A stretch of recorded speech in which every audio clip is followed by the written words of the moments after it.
galing daw sa mga politiko o donasyon mula sa sangay ng gobyerno at pribadong sektor ang ginugugol sa pagpapatayo ng mga kapilya sa loob ng Iglesia ni Cristo? Nagpapasugal daw ba ang Iglesia ni Cristo para makalikom ng pondo at nang may magamit sa pagtatayo ng mga gusaling sambahan?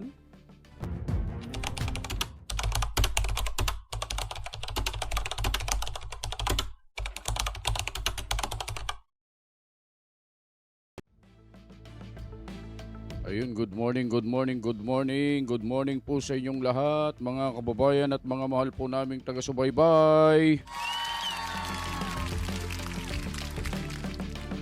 Nakakot tayo ngayon eh. Malamig kasi. Medyo seryoso kasi pag-uusapan natin ngayon, mga kababayan. Maganda yung topic natin po ngayon. Hindi pala maganda. Napakaganda po ng topic natin ngayong araw, mga kababayan. Bago tayo magsimula, mga kababayan, hindi po namin nakakalimutan po na bumati po sa inyo, Luzon, Visayas at Mindanao at sa lahat po ng ating mga taga-subaybay sa iba't ibang panig ng daigdig, mga OFW po na lagi nakatutok sa ating programa. Saan man po kayo naroroon sa pagkakataong ito, bumabati po kami sa inyo ng isang maganda at mapagpalang araw po sa inyong lahat.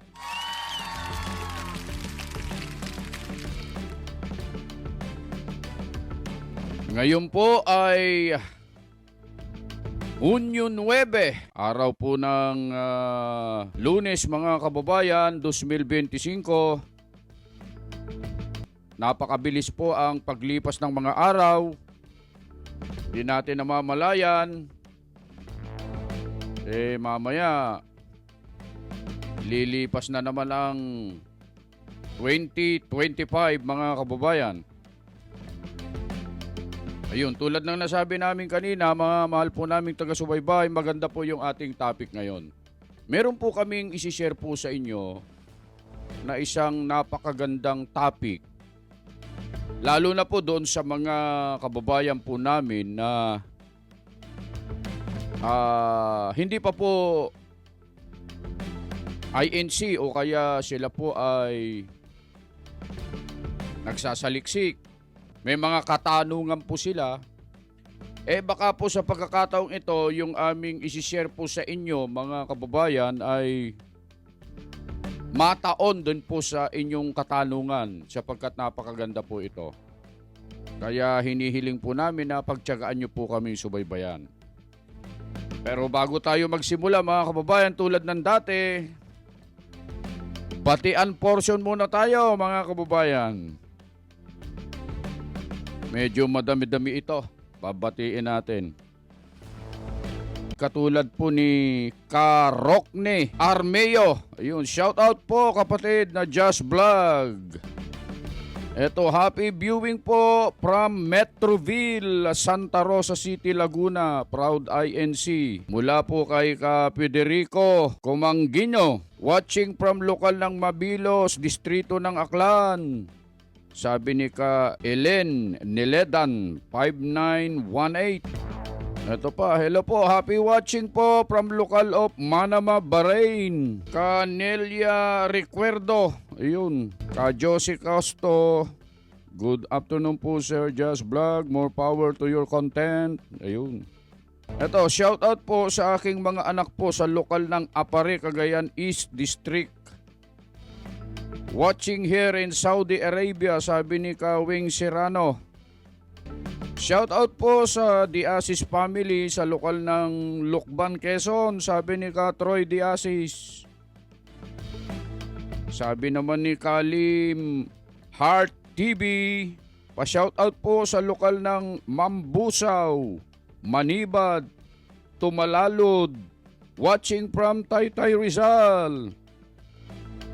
Oy, nanonood din sa atin si Hens TV. Pa-shoutout naman dyan, Lord, sabi niya. Good day po kapatid from lokal ng Dallas, Texas. Sabi ng ka Edwin Serrano 2517. Watching here in Manila po. Pa-shout out naman po kapatid Jensen South Cotabato. Sabi ni ka Levi Tarnate. Yun. Mabuhay po kayo kapatid mula po dito sa UEA Dubai. God bless all po. Good morning. Din po dyan sa lokal ng Look, Calamba City, Laguna from Willie Hernandez Sr. po. Pa-shoutout po mula sa lokal ng Grulyo, distrito ng Zambales South. Tama po ba yung pronunciation ko po? Caroli Paeste. Yun. Pa-shoutout po ang Laksaron family from Buena Vista, Marinduque po. Sabi ni ka Laks lang sa Kalam 4293. Shoutout po mula sa lokal ng Pulo, distrito ng Quezon. Sabi ni Entol Dalugo. Ayun. Watching from Oriental Mindoro. Sabi ni ka Jennifer Mutia. Watching from lokal ng Panpay, Micronesia. Ba, nanonood sa atin. Nagpapashoutout si Tambaloslos 564. Kajas Vlog, watching po from General Santos City. Shoutout po, sabi ni ka Felmar Nabidas 6085. Kali 826TY, watching from Hong Kong po. Always watching po from City of Puerto Princesa. Sabi ni ka Cyril 9715. Happy viewing po from lokal ng Novaliches, Quezon City. Sabi ni ka Yolanda Andrade. Maayong buntag sa inyong tanan, watching po from Pampanga. Sabi ni ka Ronald Pageo. Ito pa, happy viewing po from lokal ng Malabo, Equatorial Guinea, Africa. Sabi ni ka Sam Karanglan 6158. Blessed Sunday po, Brad Kajas Vlog. Sabi niya from local of Milan, Italy. Ayun si Carakel yun.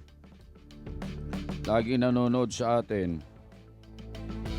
Mapagpalang araw po Kajas. Pa-shoutout po mula sa lokal ng Herona, distrito ng Paniki, Tarlac. Sabi ni ka Erolyn Favico. Watching Jazz Vlog from Baguio City. Sabi ni ka Romy Ditorio. Hello po dyan sa Baguio. Malamig po ba dyan ngayon? Good morning po kapatid. Pa-shoutout naman po dito sa lokal ng Caroy Royan, distrito ng Naga City, Camarines Sur. Musta po kayo dyan, Kasani Banaga? Happy viewing po from South Korea. Sabi ni Jello, si Jello to, mahusay na vlogger to. Jello Advencula. Ayun, yun. Eto, pa-shoutout po, watching from Bicol, lokal ng Bigito, Naga City, Camarines Sur. Sabi ni ka Marshall. Good morning po, watching from lokal of Waipahu, Hawaii.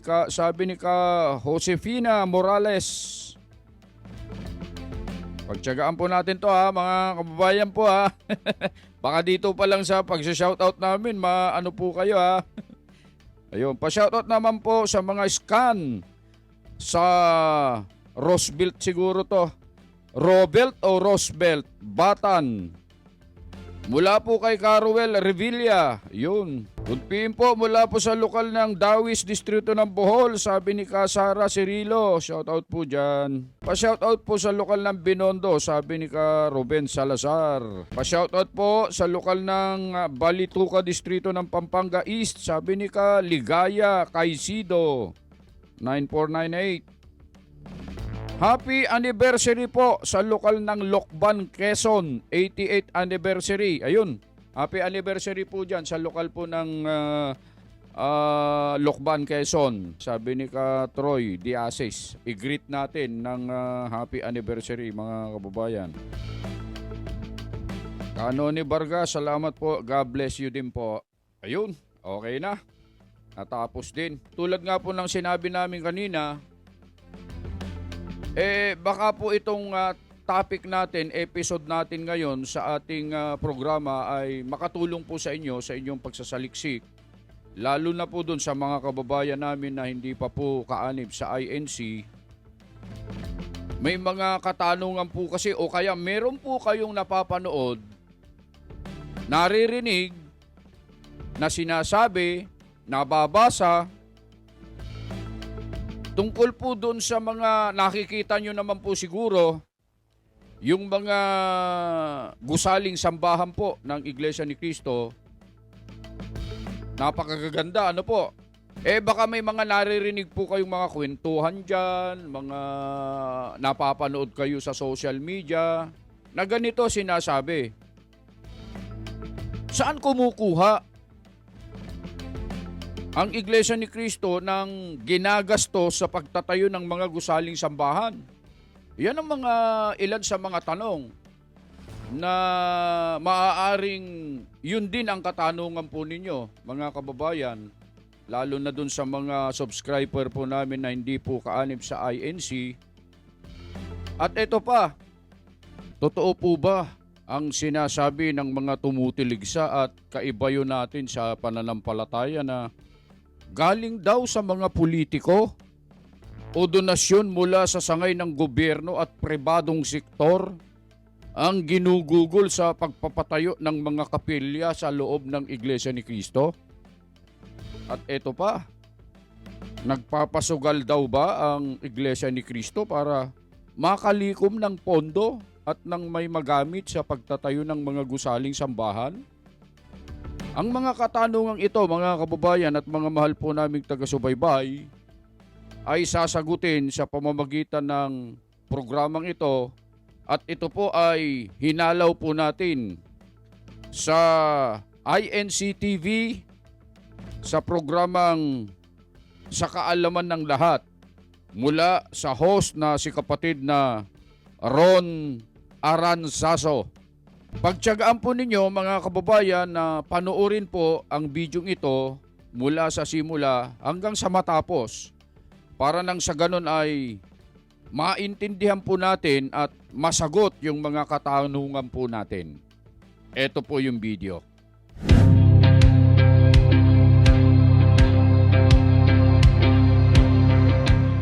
Nabiktima na ba kayo ng fake news? Dahil napakaraming misleading social media content para lang makakuha ng likes at views. Paano natin malalaman kung alin ang tama at totoo?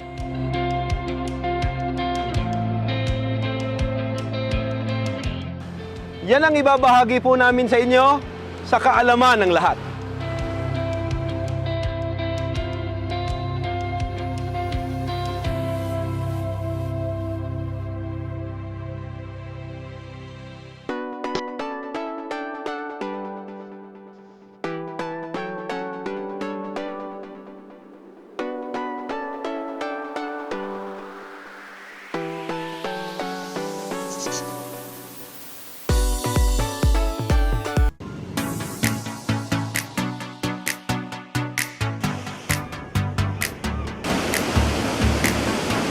Halos lahat siguro sa atin ay nagawa ng mag-travel.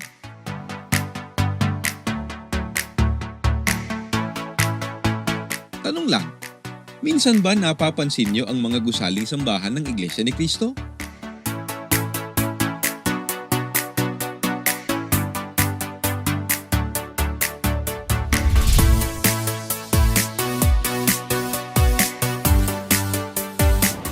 Narito tayo ngayon sa Commonwealth Avenue, dito sa Quezon City. Alam niyo ba na ito ang itinuturing na widest road sa Pilipinas? Pinakamalapad na kalsada ito sa buong bansa dahil meron itong 12 lanes. At eto pa, alam niyo ba na dito rin matatagpuan ng pinakamalaking gusaling sambahan ng Iglesia ni Cristo? Ang Templo Central.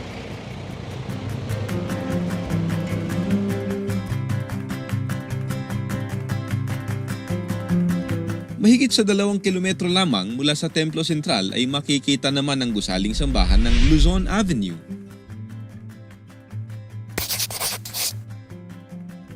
Kasunod ang sa lokal ng Commonwealth. Tapos, ang lokal ng Capitol. At sa Fairview. Marami pa sa mga looban ito. Alam niyo ba na sa Quezon City pa lang ay mayroon ng humigit 70 gusaling sambahan ng Iglesia ni Cristo? At may 3 pang itinatayo.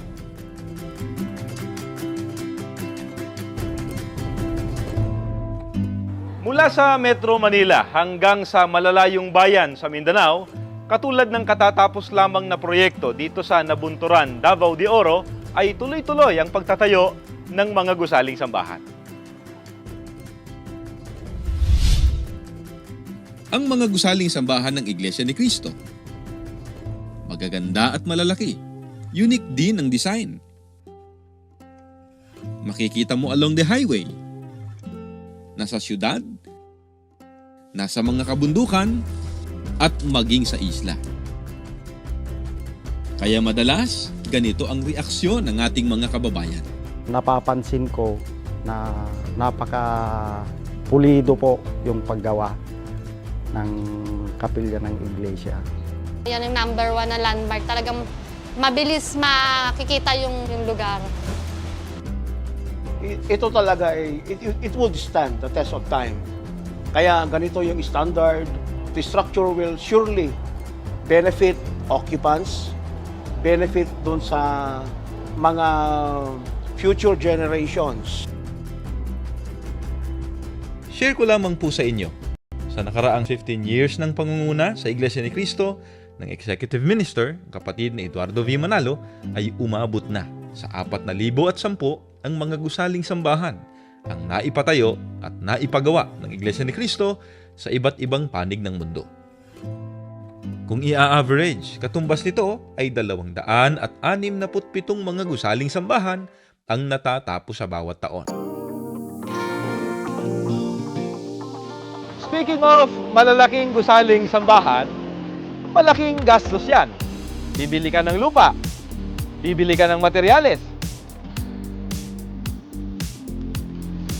uupakan ng mga taong magtatayo. Last, kapag ka nakatayo na, maintenance naman ang iisipin mo. Ang tanong ng marami, saan kumukuha ang Iglesia ni Cristo ng mga ginagastos sa pagtatayo ng gusaling sambahan? Lahat ng gastos ng Iglesia ni Cristo, halimbawa, ang pagtatayo ng mga gusaling sambahan, ay mula sa mga pusang handog ng mga kaanig dito.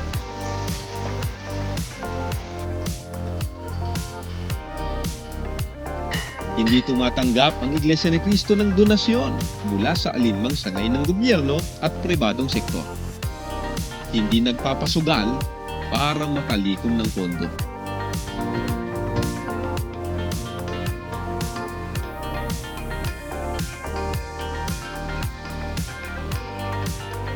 Pero, teka, sabi nga nila, you cannot please everybody.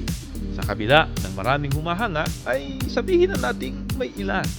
May hindi magandang nasasabi tungkol sa pagtatayo ng gusaling sambahan ng Iglesia ni Cristo. Mahirap na buhay. Donate nyo na lang yan. Sayang ang pera, laki ng gastos. Sa charity na lang sana ginamit.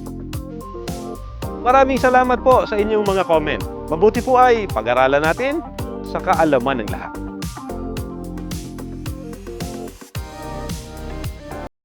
Mga kaibigan, marahil po ay nagtataka kayo kung bakit ang Iglesia ni Cristo ay nagtatayo ng mga gusaling sambahan.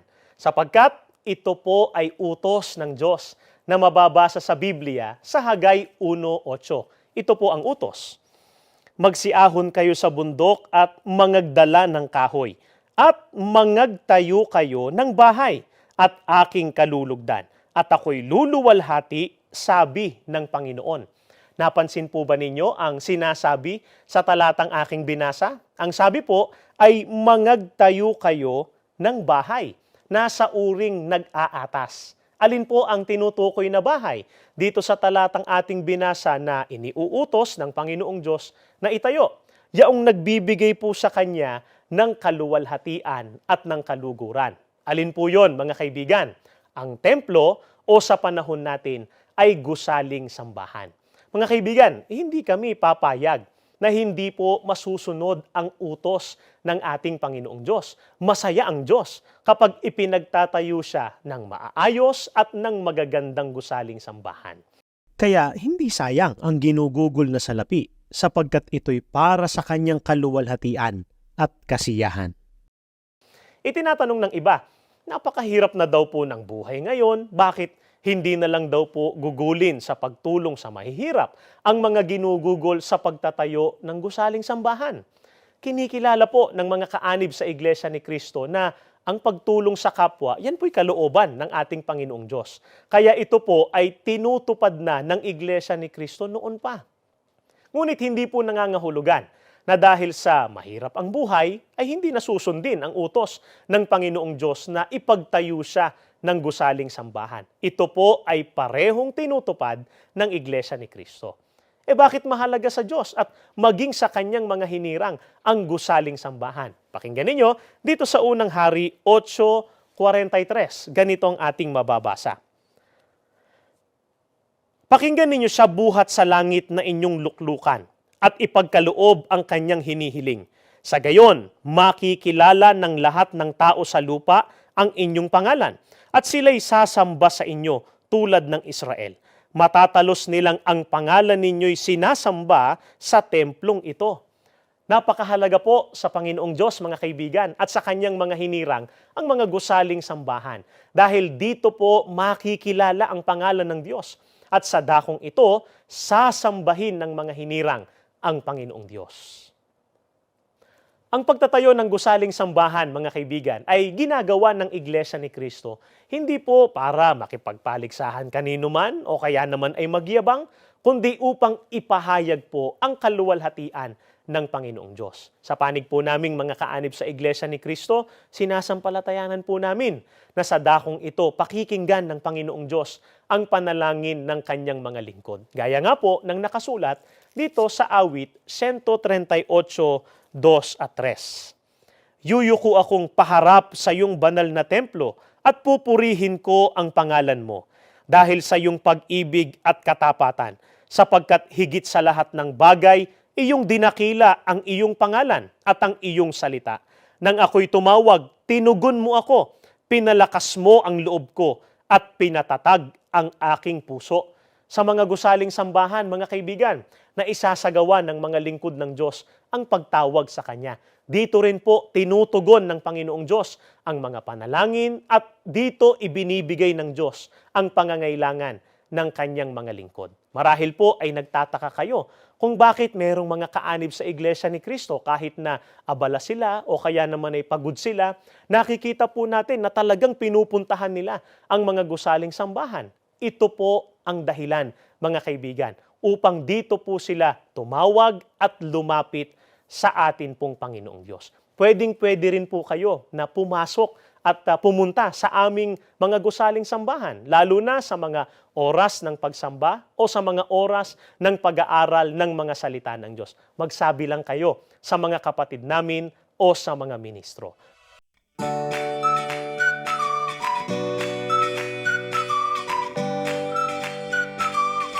Kaya sa susunod na mag-travel kayo, alam nyo na kung bakit nagtatayo ng gusaling sambahan ang Iglesia ni Cristo.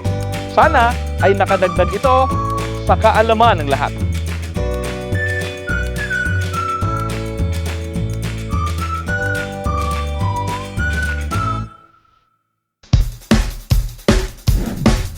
So yun po mga kababayan, yung ating natunghayan na video po. Maasa po kami na nag-enjoy po kayo sa panonood, mga kababayan po namin.